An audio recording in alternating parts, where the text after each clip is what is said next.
حي على الفلاح.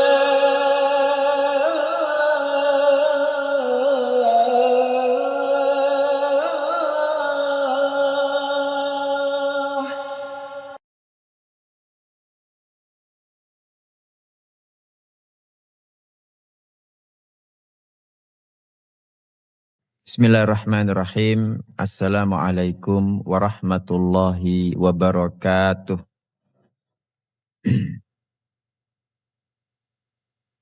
Alhamdulillahi rabbil alamin wal aqibatu lil muttaqin wala udwana illa 'alal zalimin. Asyhadu an la ilaha illallah wahdahu la syarikalah wa asyhadu anna Muhammadan abduhu wa rasuluhu an-nabiyyul amin. Allahumma salli wa sallim wa barik ala nabiyyina Muhammadin wa ala alihi wa ashabihi ajma'in amma ba'd.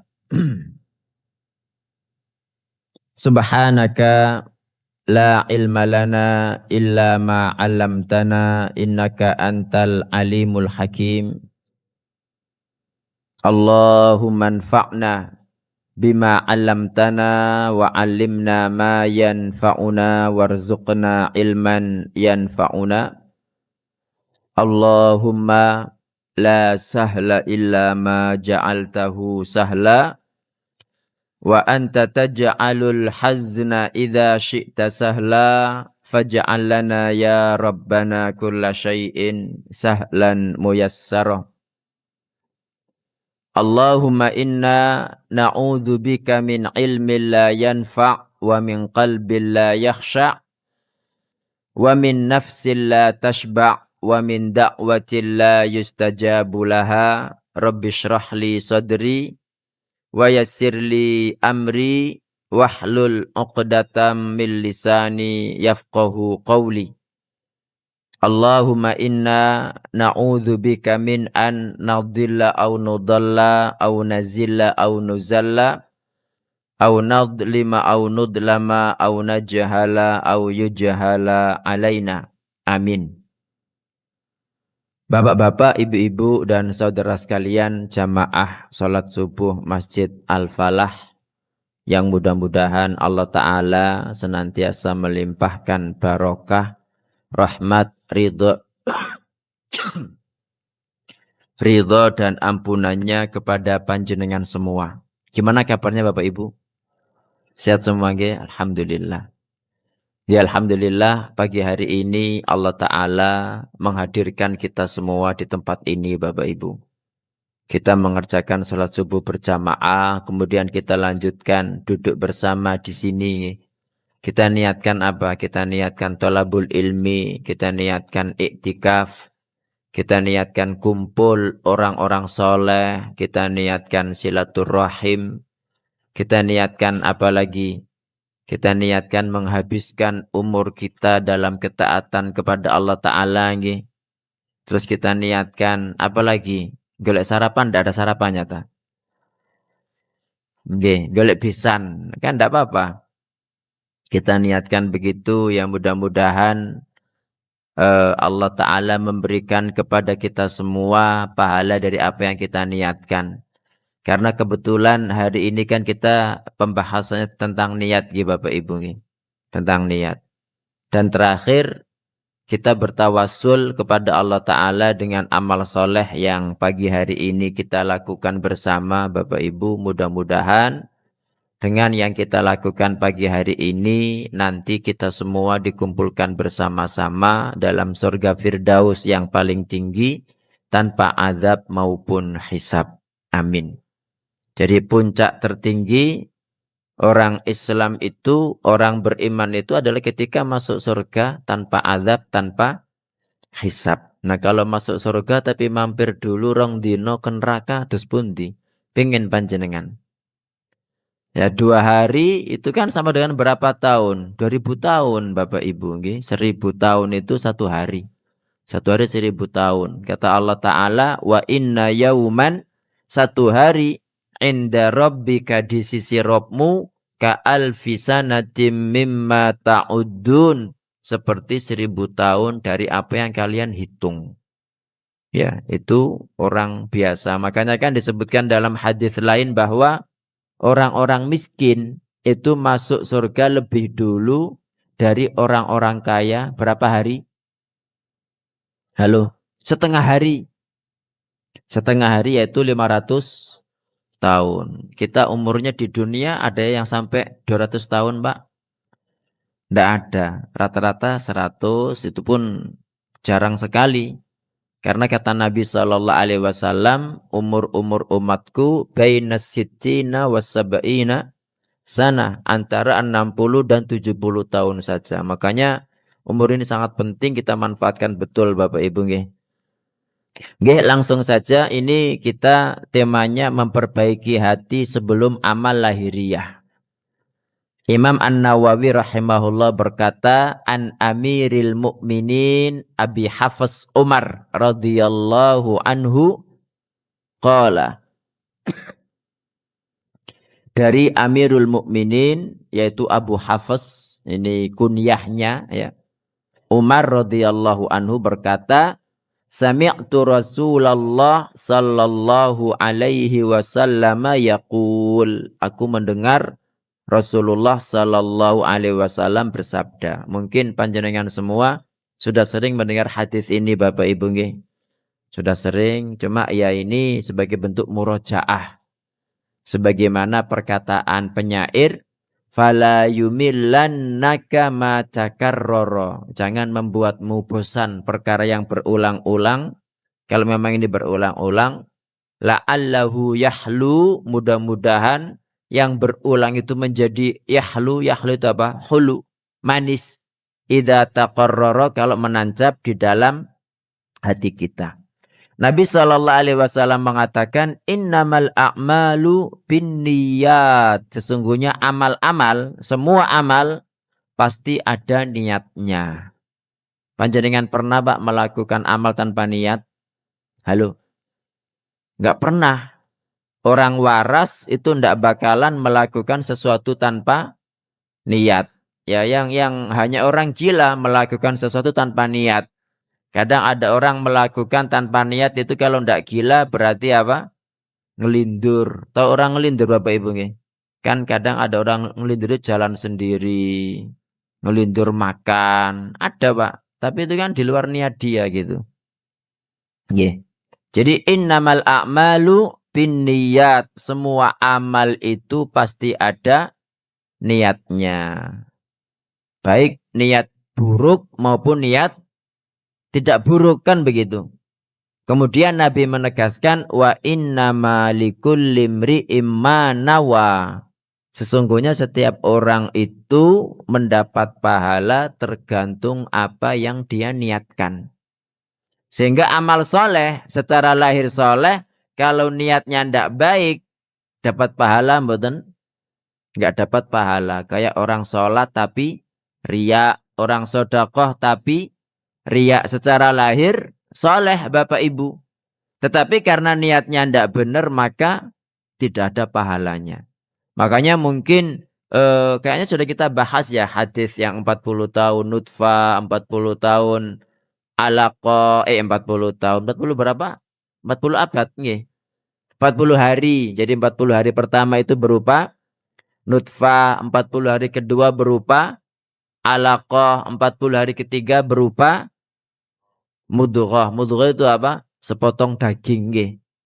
Jadi sudah 120 hari baru kemudian ditiupkan, Allah Ta'ala mengutus malaikat janin ya, kemudian meniup ruh, kan begitu.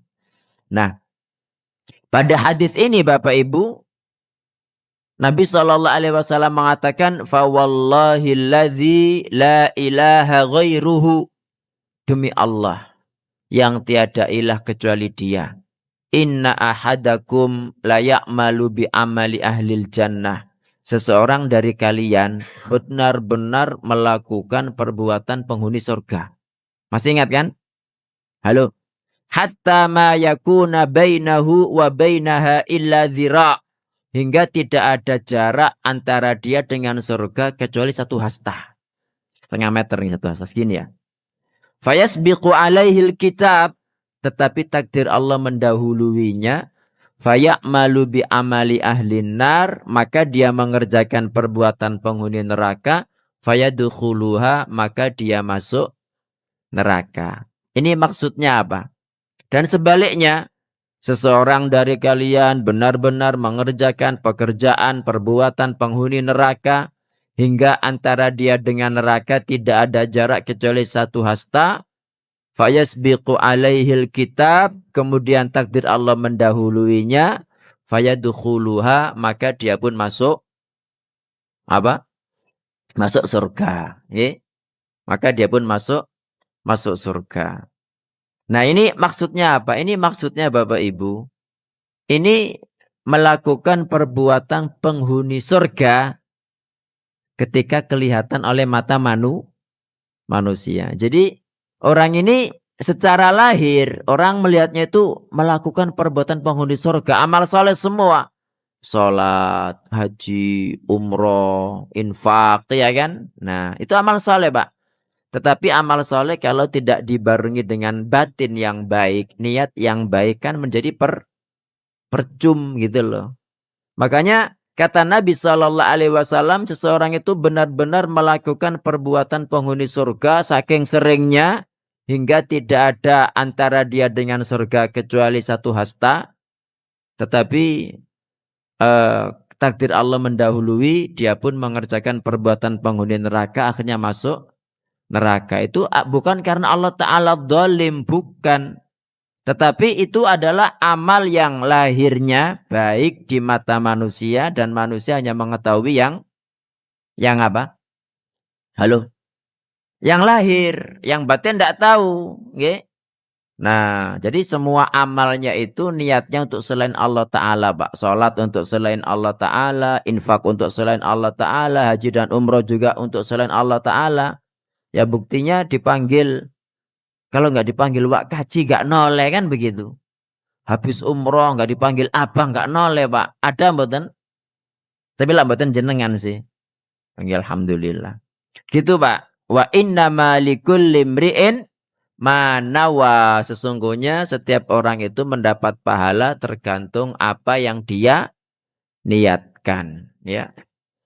Jadi bukan hanya harus amal soleh saja secara lahir, tapi batin juga harus begitu.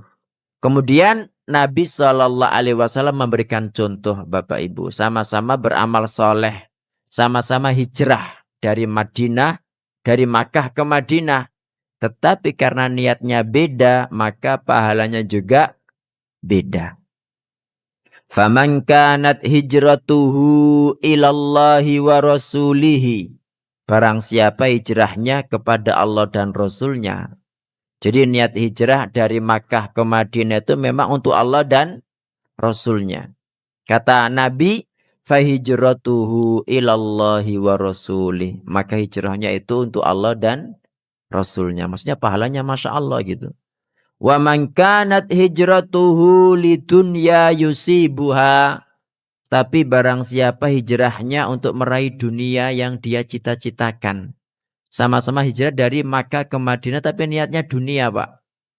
Oke. Awimra'atin yang kihuha, atau niatnya itu wanita yang mau dia nikahi. Jadi hijrahnya itu karena mengikuti wanita yang hijrah, Pak, pengen menikahi dia. Kata Nabi apa? Fahijratuhu ila ma hajara ilaihi. Maka hijrahnya ya hanya untuk itu. Kalau yang pertama tadi kan Nabi menjelaskan fahijratuhu ilallahi wa rasulihi kan. Di sini Nabi tidak mengulang fahijratuhu lidunya yusibuha awi muratin yang kihuha, tidak. Beliau cuma mengatakan fahijratuhu ila ma hajara ilaihi, maka hijrahnya ya hanya untuk itu. Maksudnya apa? Ya maksudnya ini sangat rendah gitu loh, Pak. Apa yang namanya niatnya itu kok niat ke untuk dunia gitu loh. Makanya Bapak Ibu yang mudah-mudahan Allah Ta'ala menjadikan niat saya dan panjenengan semua ya senantiasa untuk Allah Subhanahu wa Ta'ala. Jadi jangan sampai kita itu hendak berjalan, hendak berbuat, hendak berbicara kecuali niatnya sudah ada dulu untuk Allah Subhanahu wa Ta'ala. Sampai Husain ya, kalau nggak salah. Husain itu siapa? Cucunya Nabi, Bapak Ibu, pernah diajak orang dipanggil untuk sholat jenazah itu loh, untuk sholat jenazah. Dia itu berhenti sebentar. Sik tunggu gitu. Orangnya bilang begini, kamu loh diajak sholat jenazah kok tunggu? Sik tala, aku tak memperbaiki niat dulu gitu loh. Jadi kadang-kadang kita itu kan ya kayak sodako, polisi cepek, muter. Itu niatnya apa? Kan gak ada niatnya kan? Halo? Ada niatnya mboten? Biasanya kan ya pokoknya ada uang diberikan kan begitu. Nah itu ya mudah-mudahan saja jadi amal soleh Bapak Ibu. Tetapi kan niat itu harus ada duluan gitu loh. Karena kalau niat itu ndak ada duluan, ya maka itu nggak sah jadi amal soleh. Kayak mandi jinabat saja. Kalau orang itu nyebur Bengawan Solo, nyebur Kalibiur, tapi nggak ada niat kan bisa nggak sah. Makanya semua amal soleh yang dilakukan manusia itu cirinya apa? Cirinya syaratnya pasti harus ada niat gitu loh. Cuma apakah niat itu harus dilafalkan atau tidak? Ini yang para ulama khilaf, ini yang berbeda pendapat itu. Ya pendapat pertama enggak perlu dilafalkan, enggak ada dalilnya Nabi melafalkan niat ya kan? Sahabat enggak pernah melafalkan niat. Ada pendapat kedua, oh biar tambah mantep begitu. Nah panjenengan ngikuti yang mana? Ngikuti yang biar tambah mantep atau ngikuti Nabi? Iya. Kalau saya sih milih enggak pakai melafalkan karena kan memang enggak ada dalil seperti itu. Cuma ya enggak usah dipermasalahkan besar-besar lah. Kalau memang bisa dikatakan Nabi lo nggak pernah melafalkan niat dan dia nurut ya alhamdulillah. Tapi kalau tidak ya nggak usah diterus-terus no gitu loh. Ya intinya ya semua perbuatan itu butuh dalil. Kalau tidak ada dalil dari Nabi ya maka tidak bisa gitu loh. Karena ada hadis yang mengatakan man amila amalan, barang siapa melakukan amalan laisa alaihi amruna, tidak berdasarkan perintah kami, fahuwa raddun, maka itu ditolak gitu Bapak Ibu. Oke, sekarang penjelasan hadisnya Bapak Ibu. Poin pertama, keikhlasan niat itu dasar diterimanya amal. Jadi kalau niatnya itu ndak ikhlas, ndak murni buat Allah Ta'ala, ada embel-embel duniawi, ndak bakalan diterima oleh Allah Subhanahu wa Ta'ala. Ya kembali kepada hadis tadi ini, Nabi mengatakan innamal a'malu binniyat, amal-amal semuanya pasti ada niatnya. Wa innama likulli imri'im ma nawa, tetapi setiap orang mendapatkan pahala tergantung apa yang dia niatkan. Kalau niatnya untuk Allah diterima. Tapi kalau niatnya untuk selain Allah maka tidak diterima. Kemudian dalam hadis qudsi Allah Ta'ala berfirman, ana aghnas syuraka'i anisyirki. Aku kata Allah adalah sekutu-sekutu yang paling tidak butuh. Aku adalah Rabb yang paling tidak butuh kepada sekutu. Okay? Syuraka, syarik, jamak kata syarik itu rekan. Sekutu, okay? Pembantu, penolong, teman gitu kan. Kemudian Allah Ta'ala melanjutkan, man amila amalan asyraka fihi ma'i ghairi taraktuhu wasyirkahu. Barang siapa melakukan amalan yang dengan amalan itu dia mengikutkan selainku, ya untuk Allah juga untuk selain Allah. Kata Allah, taraktuhu wasyirkah, maka aku tinggalkan dia bersama kesyirikannya. Misalkan ada orang sholat ya, atau berinfak atau beramal soleh apapun Bapak Ibu, niatnya untuk Allah tapi juga ingin dipuji orang. Nah itu Allah Subhanahu wa Ta'ala tidak mau. Ini beramal soleh hanya untuk Allah Subhanahu wa Ta'ala saja begitu. Kemudian Imam Syafi'i mengatakan hadzal haditsu sulusul ilmi. Hadis ini sepertiga ilmu, wa yadkhulu fi sab'ina baban minal fiqhi, dan masuk dalam 70 bab dari fikih.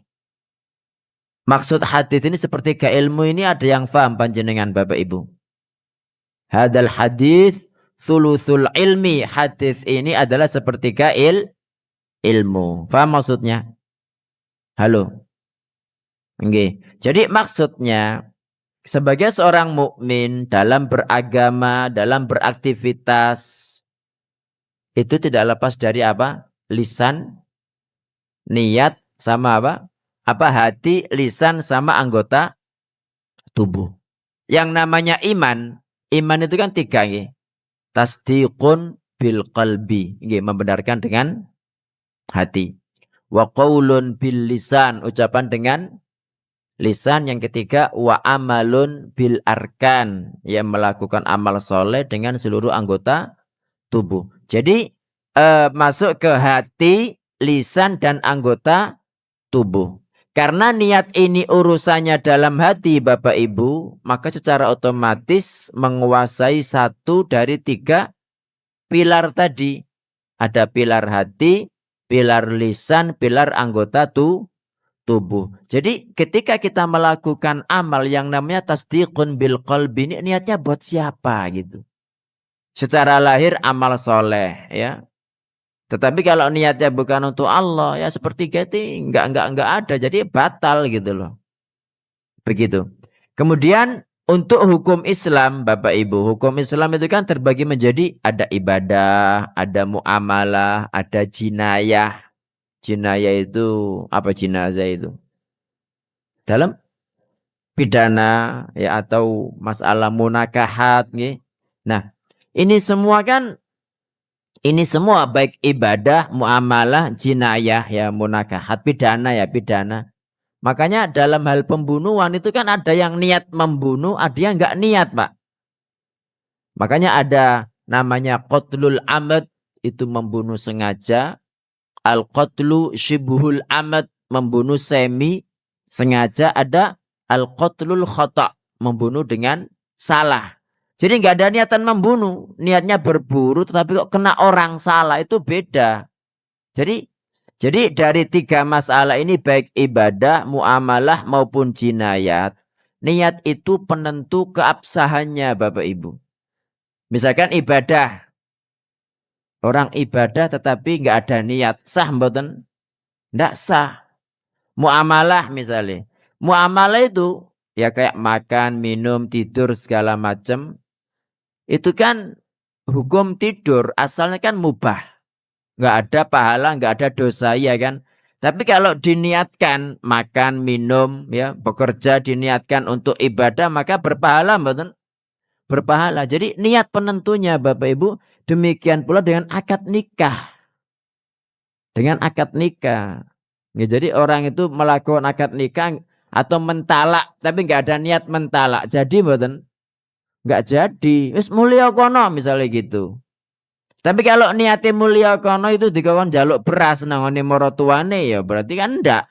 Tapi niatnya mentalak bisa terjadi. Jadi kembali kepada niat. Inilah yang dimaksud Imam Syafi'i dengan hadzal haditsu tsulusul ilmi. Hadis ini sepertiga ilmu. Kemudian poin kedua Bapak Ibu, perbedaan antara niat ibadah dan niat ma'bud. Nggih, ma'bud itu tujuan ibadah. Jadi niat di sini untuk membedakan ibadah yang satu dengan ibadah yang lain. Misalkan panjenengan sekarang sholat 2 rakaat sekarang boleh ndak? Halo? Boleh apa ndak?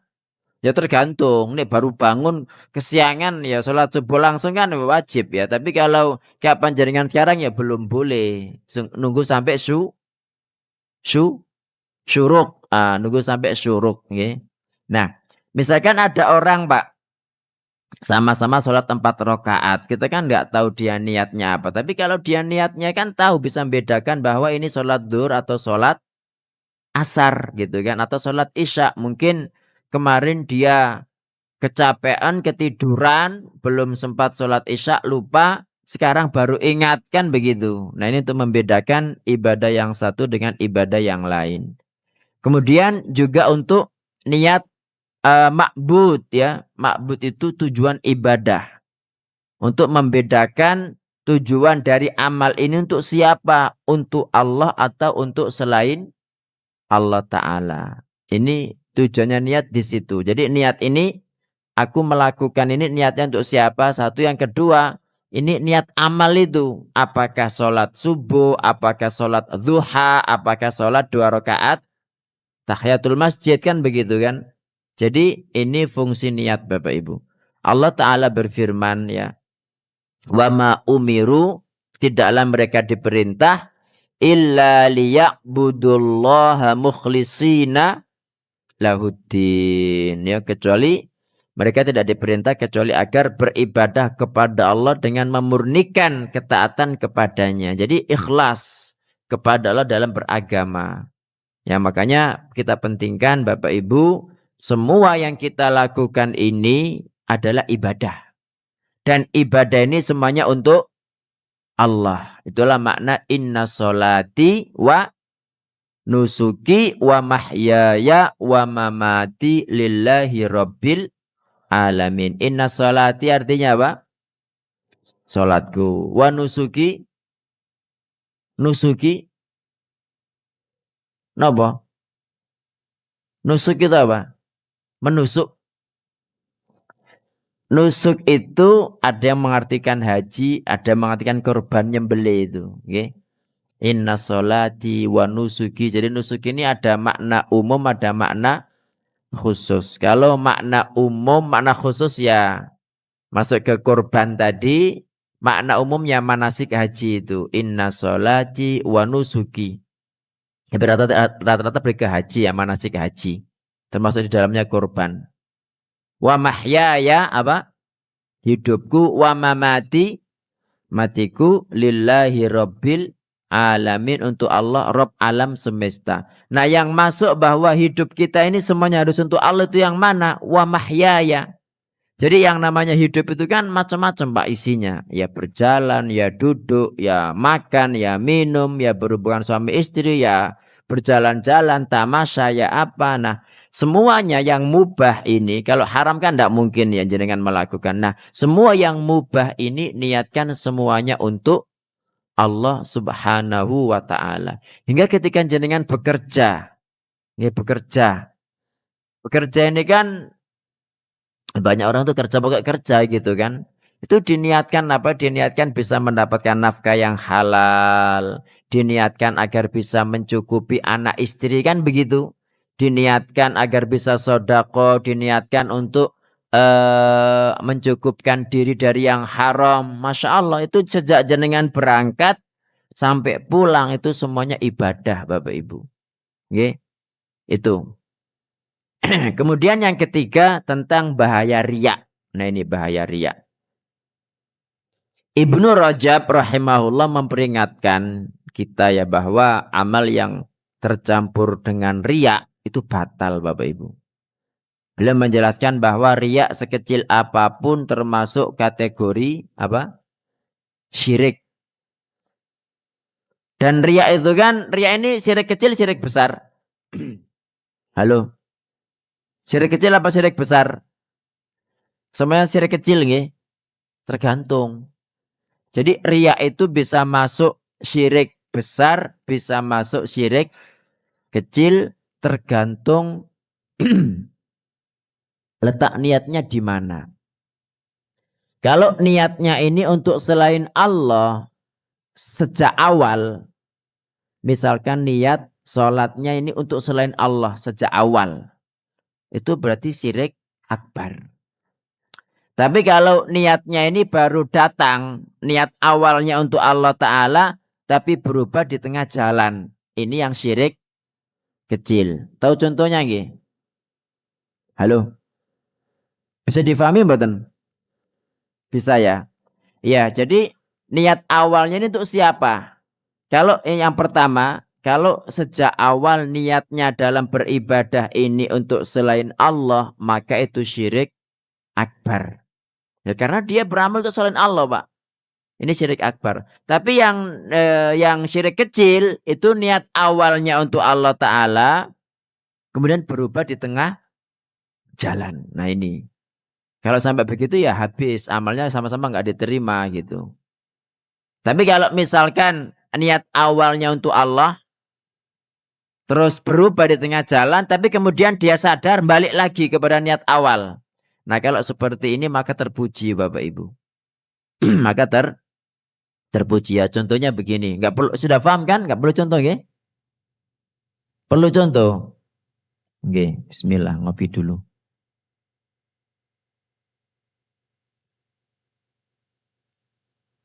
Jadi contohnya begini, ada orang misalnya kan datang ke masjid istirahat. Ya istirahat biasanya kan banyak kan kadang-kadang sales atau apa kan ke masjid tiduran gitu kan. Nah tiba-tiba ada takmir datang atau orang yang kesannya itu mau memarahi orang tidur di masjid. Tapi hukum asal tidur di masjid boleh ndak? Halo? Boleh ndak? Boleh apa ndak boleh? Ya kalau di zaman Nabi sih boleh. Ya mungkin sekarang nggak boleh karena ngotori paling ngiler atau ngompol ngono paling ya. Nah Ali bin Abi Thalib itu kan dipanggil Abu Turab. Abu Turab, Turab itu kan debu. Kenapa? Karena dia pernah ada masalah Bapak Ibu dengan Fatimah.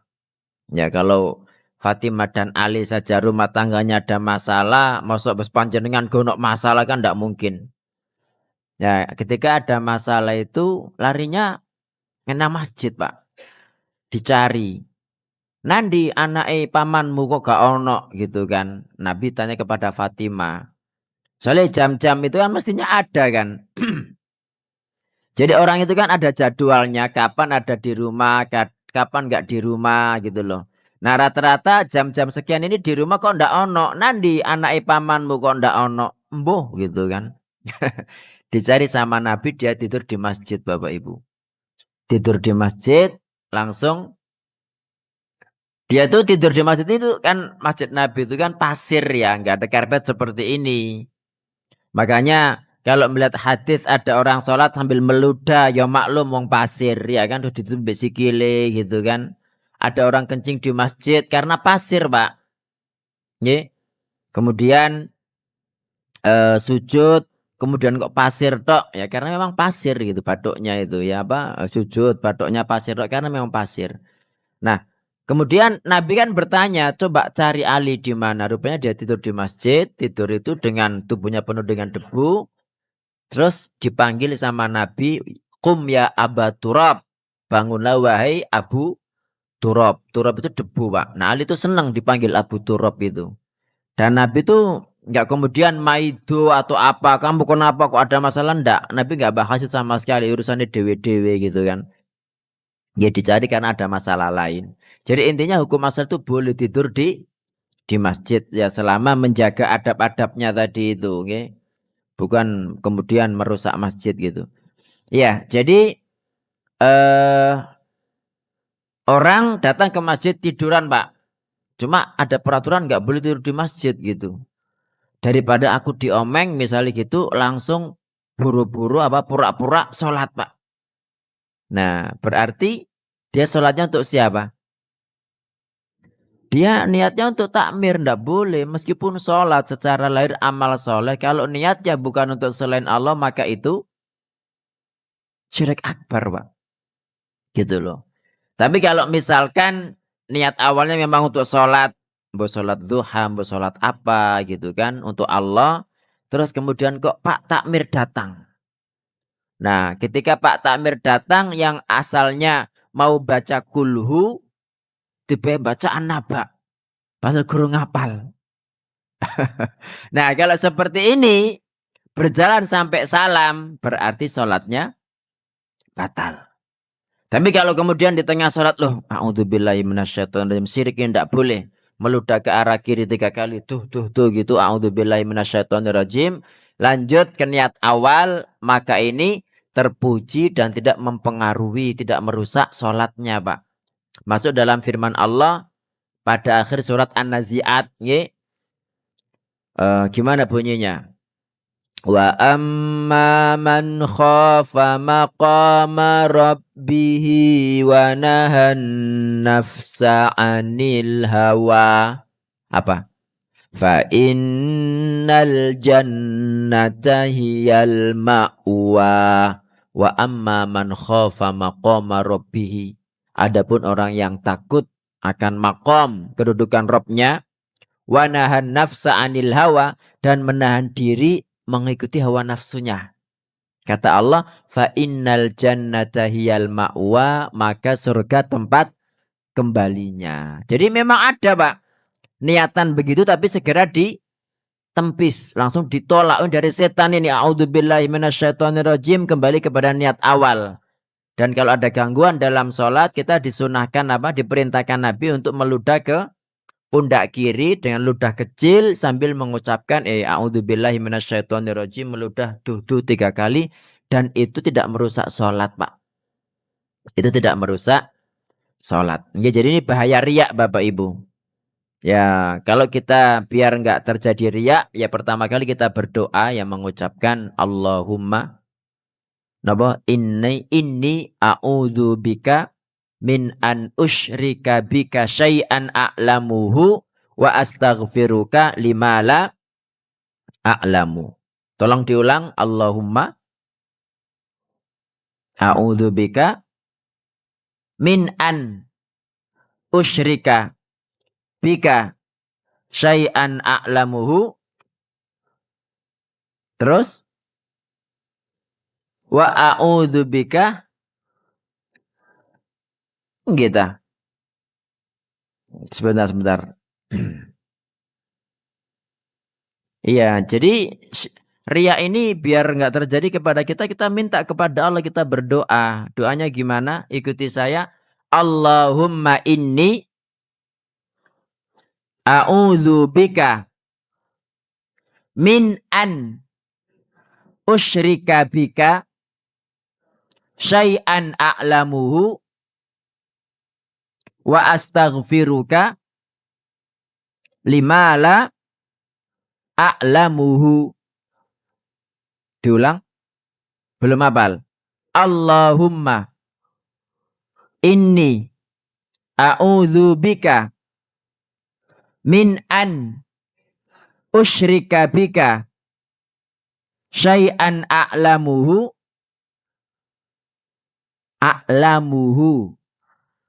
syai'an a'lamuhu, bukan a'maluhu, a'lamuhu, beda. Kalau a'malu itu aku mengerjakan, a'lamu aku mengetahui. Ye. Syai'an a'lamuhu wa astaghfiruka lima la a'lamuhu.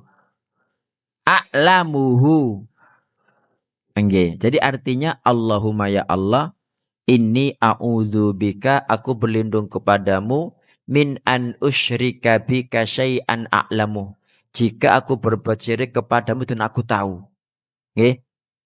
Wa astaghfiruka lima la a'lamu, dan aku beristighfar kepadamu dari kesyirikan yang aku tidak mengetahuinya, tidak menyadarinya.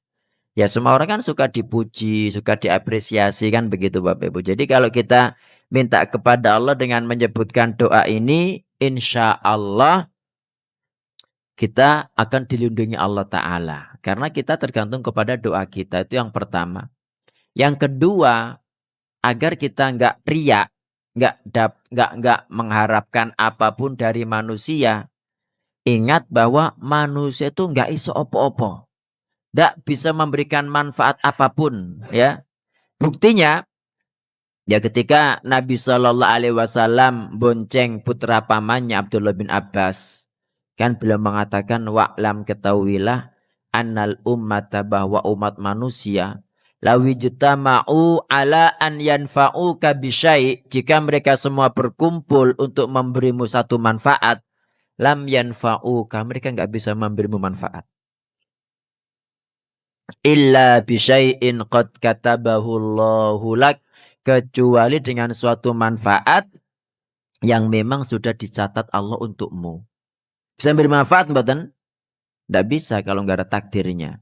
Wa ini jitama'u ala an yadurruka bisyai', jika mereka semua berkumpul untuk mencelakaimu, la yadurruka, mereka nggak bisa mencelakaimu, illa bisyai'in qad katabahu Allahu alaik, kecuali dengan sesuatu yang memang sudah Allah takdirkan bagimu untuk mencelakaimu. Kalau nggak ada takdirnya nggak bakalan terjadi gitu loh Bapak Ibu. Ya, jadi agar kita tidak berharap kepada manusia, ini yang kedua. Ya, sehingga kita nggak butuh sanjungan, nggak butuh pujian, nggak butuh apresiasi orang. Itu poin kedua ini. Pertama doa tadi, yang kedua poin ini, yang ketiga ingat hadits qudsi bahwa Allah Subhanahu wa taala itu berkata ya, bahwa Allah Taala berfirman ketika hari kiamat saat Allah memberikan pahala kepada manusia. Jadi kata Nabi sallallahu alaihi wasallam, yaqulullahu azza wa jalla idza jazan nasa bi a'malihim. Allah berfirman kepada manusia ya, ketika dia memberikan pahala kepada mereka. Apa kata Allah? Idhabu ilal ladzina kuntum tura'una fid dunya. Pergilah kalian kepada orang-orang yang kalian riai dulu di dunia. Nggih. Fanzuru, lihatlah, hal tajiduna minhum jazaan. Apakah kalian mendapatkan dari mereka pahala, balasan. Nah, gimana? Jadi ditunjukkan semuanya, Pak. Ditunjukkan semuanya. Tapi ya cuma ditunjukkan aja. Ini pahalanya kalau kamu ikhlas. Kalau nggak ikhlas, nggak dewe kepada orang yang kamu riai, kan begitu.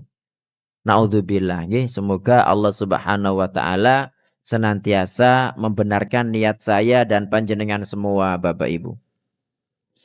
Nggih. Fudail bin Iyad tentang firman Allah taala, liyabluwakum ayyukum ahsanu amala. Surat apa? Al-Mulk.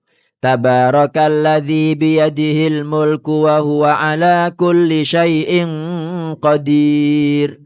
Alladzi khalaqal mauta wal hayata liyabluwakum ayyukum ahsanu amala. Jadi alladzi khalaqal mauta, Allah itu menciptakan kematian. Alladzi khalaqal mauta wal hayata, kehidupan. Untuk apa?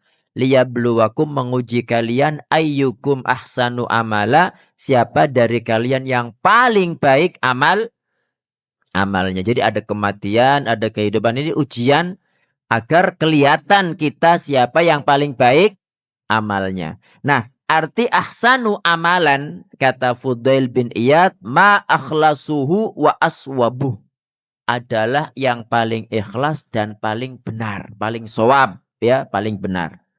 Fa innal amal idza kana khalisan, amal itu kalau ikhlas, walam yakun shawaban, tapi tidak benar, lam yuqbal, tidak diterima. Benar itu apa? Oh, ikhlas tapi tidak sesuai tuntunan Nabi. Nggih. Salat subuh ikhlas tapi 8 rakaat. Diterima mboten? Yang mboten. Harus sesuai tuntunan. Jadi benar itu sesuai tuntunan. Pernah loh Pak, ada orang enggak ngerti. Ya karena enggak ngerti bondo ikhlas saja gitu. Pernah itu ada, ya apa ya, dulu itu saya punya mbah itu ya, nyai gitu kan, dipanggil Bu Nyai. Itu punya rewang gitu loh. Nang sholat muten kok cek suwine. Sholat subuh pirang rakaat mang. Nggih Nyai kula sholat 8 rakaat. Nah kok 8 rakaat gitu kan ditanya. Nggih kok seger enak. Masuk namung kali rakaat dia kula tambahi. Jadi itu sholat dengan perasaan gitu, ibadah dengan perasaan. Oh ya ikhlas tapi tidak sesuai dengan tuntunan, tidak boleh Bapak Ibu. Jadi ikhlas tok tidak cukup. Wa idza kana shawaban, kalau benar sesuai tuntunan, walam yakun khalisan, tapi tidak ikhlas, lam yuqbal, juga tidak diterima. Jadi syarat diterimanya amal itu di samping ikhlas untuk Allah, juga sesuai tuntunan. Jadi mboten ikhlas mawon, Pak. Ikhlas tok penting, tetapi juga harus sesuai dengan tuntunan. Nah, betapa banyak orang itu di masyarakat kita ikhlas tok tapi tidak sesuai tuntunan. Di samping banyak yang sesuai tuntunan tapi juga riya. Nggih? Jadi enggak diterima gitu loh. Kata Nabi sallallahu alaihi wasallam, "Faman amila minhum amalal akhirati lidunya." Barang siapa dari mereka beramal amalan akhirat tapi tujuannya dunia. Lam yakun lahu fil akhirati min nasib. Maka di akhirat dia enggak mendapatkan bagian. Jadi amalan akhirat dia lakukan untuk mendapatkan dunia. Ya kayak tadi itu hijrah tapi niatnya untuk mendapatkan wanita gitu Bapak Ibu. Ya, semoga Allah Subhanahu wa taala memberikan kepada saya dan panjenengan semua keikhlasan, Pak. Jadi ini tipis sekali, makanya ditata betul niat itu. Kemudian yang poin keempat, niat itu mengubah kebiasaan menjadi ibadah. Paham ya? Halo. Jadi amalan-amalan rutinitas kayak makan, minum, ya. Kayak kita ini kan sebetulnya ibadah mboten atau mubah. Hukumnya kan mubah kan? Kita duduk bareng di sini, makanya kita niatkan apa? Ditata niatnya diniatkan tolabul ilmi, diniatkan kumpul orang-orang soleh, diniatkan silaturahim, diniatkan iktikaf, diniatkan apalagi menghabiskan umur dalam ketaatan, diniatkan untuk mencari haji dan umroh, ya kan? Ini kalau kita niatkan semuanya Bapak Ibu, itu insya Allah kita dapatkan semua pahalanya. Tapi kalau kita niatnya cuma tolabul ilmi saja, ibadah cuma satu pahalanya. Loh Ustadz, mana dalilnya Ustadz? Kalau boleh menggabungkan niat. Tapi jenengan nggak perlu tanya dalil kan, ya? Jadi nggak usah tak jelaskan lah. Nggih. Jadi Nabi kan pernah mengatakan sodakoh. Ya sama-sama sodakoh. Tapi kalau sodakoh kepada kerabat, itu pahalanya berapa? 2 kan? Pahalanya 2. Di samping pahala sodakoh juga pahala silaturahim. Tapi kalau diberikan kepada non kerabat, orang jauh, cuma 1 pahalanya, ya kan? Seperti itu Bapak Ibu. Terus kayak Nabi Sulaiman, nggih. Ini kan pahalanya berapa? Coba jenengan baca nanti apa dengan telaah sendiri. Itu beliau mengatakan dalam Sahih Bukhari, kata Nabi SAW, malam ini aku akan menggauli 100 wanita. Nggih, aku akan menggauli 100 wanita yang semuanya nanti melahirkan anak menjadi para penunggang kuda yang jihad fisabilillah. Ini berapa niat ini? Ini kan berarti kan amalan mubah. Kalau dikatakan mubah nggih, hubungan suami istri. Tapi kalau dengan niat dari hubungan suami istri ini Allah melahirkan anak-anak yang soleh menjadi para mujahid, itu bernilai pahala mboten? Sebetulnya kalau kalau suami menggauli istrinya nggak ada niat, pokoknya kumpul gitu aja, ada pahala mboten? Ya ada pahala loh, karena dia kan nggak berzina Pak. Kan ada hadisnya, ya Rasulullah wa Rasulullah aro'aita. Kan gini, wa fi bud'i ahadikum sadaqah, dan pada anggota kalian yang satu itu ada sedekah. Qalu ya Rasulullah ayati ahaduna syahwatahu fayakunu lahu fiha ajr. Masa seseorang dari kita itu melampiaskan syahwatnya kok bisa dapat pahala gitu kan? Kok enak ngono paling ya. Kata Nabi, aro'aitum, bagaimana menurut kalian? Lau wadu'aha fi haram, kalau dia meletakkan anggota itu pada yang haram. Alaysa lahu wizr, bukankah dia itu mendapatkan dosa? Fakadzalika idza wadu'aha fil halal kana lahu ajr, maka seperti itu pula kalau dia meletakkan pada yang halal maka baginya pahala itu pahala Pak. Tapi kalau diniatkan juga di samping itu ya, biar enggak berzina, biar nanti Allah Ta'ala melahirkan anak-anak yang soleh-soleha menjadi para mujahid pembela Islam. Itu kan tumpuk-tumpuk, itu kan jadi dalil juga kan. Jadi satu amal bisa mendapatkan berapa pahala? Banyak, maka seperti itu. Nah panjenengan setiap kajian itu niatkan begitu Pak. Ketika kerja juga begitu, ketika berangkat pagi, sebelum nyetater itu niatkan dulu. Ya, sebelum bismillah tawakkaltu, sebelum bismillah majriha wa mursaha, diniatkan keluar untuk mencari yang halal.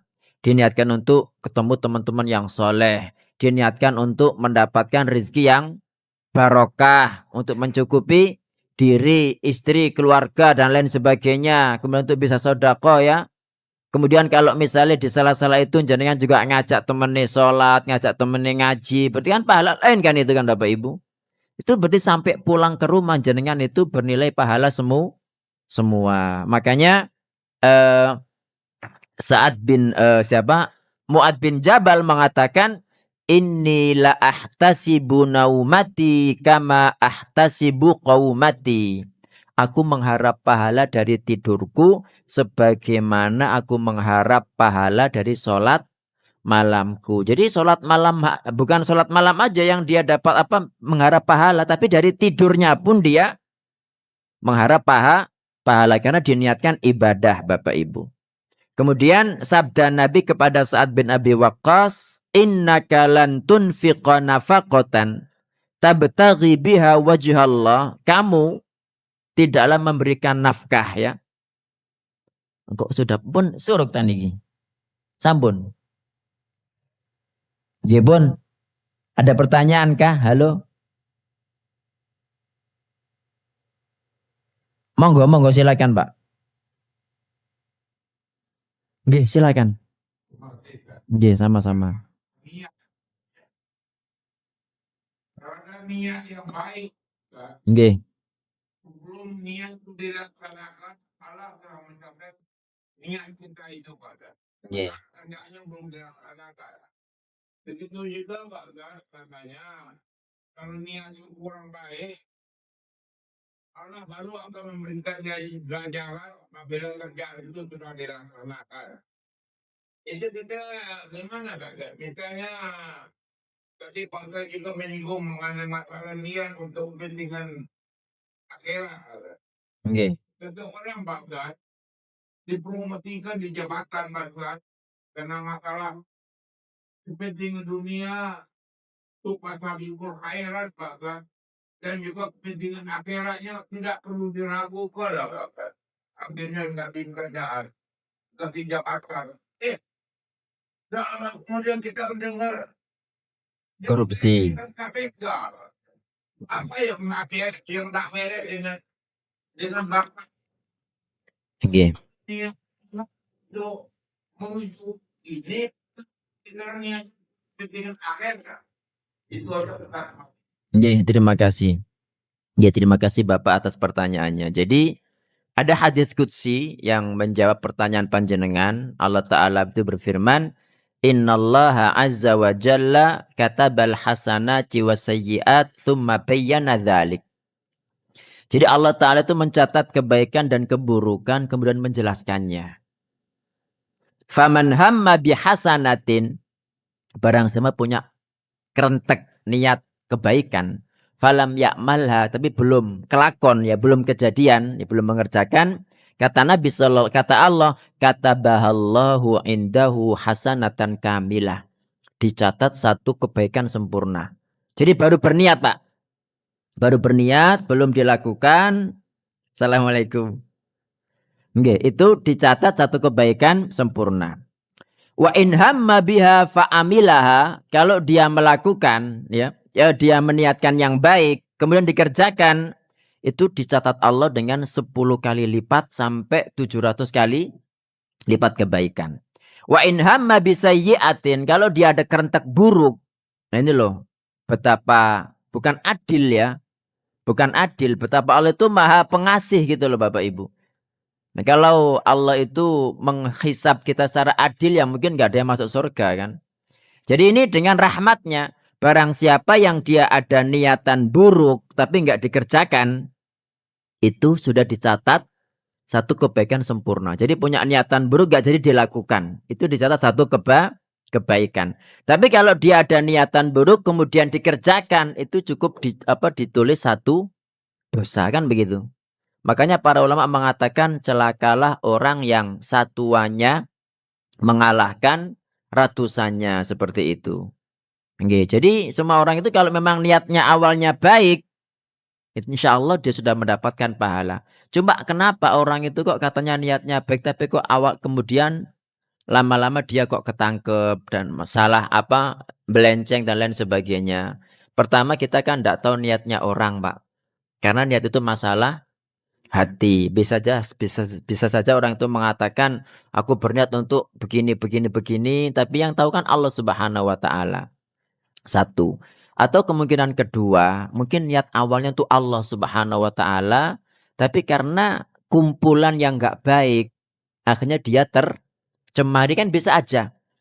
Makanya doa ya muqallibal qulub tsabbit qalbi ala dinik wa ya musarrifal qulub sarrif qalbi ila taatik itu wajib diulang-ulang terus biar istiqomah, biar teguh di atas kebenaran. Dan yang ketiga, kadang-kadang orang itu kok mudah melakukan seperti itu. Kenapa? Karena mungkin kesibukan, karena apa namanya orang kan diganggu setan karena sudah dapat jabatan, mungkin sholatnya delewer, mungkin gampangan dalam memakan yang haram sehingga mudah melakukan yang tidak benar itu tadi. Insya Allah demikian, wallahu taala alam. Pangapunten Bapak Ibu kalau sudah syuruk. Saya akhiri, subhanakallahumma wa bihamdika asyhadu an la ilaha illa anta astaghfiruka wa atubu ilaik.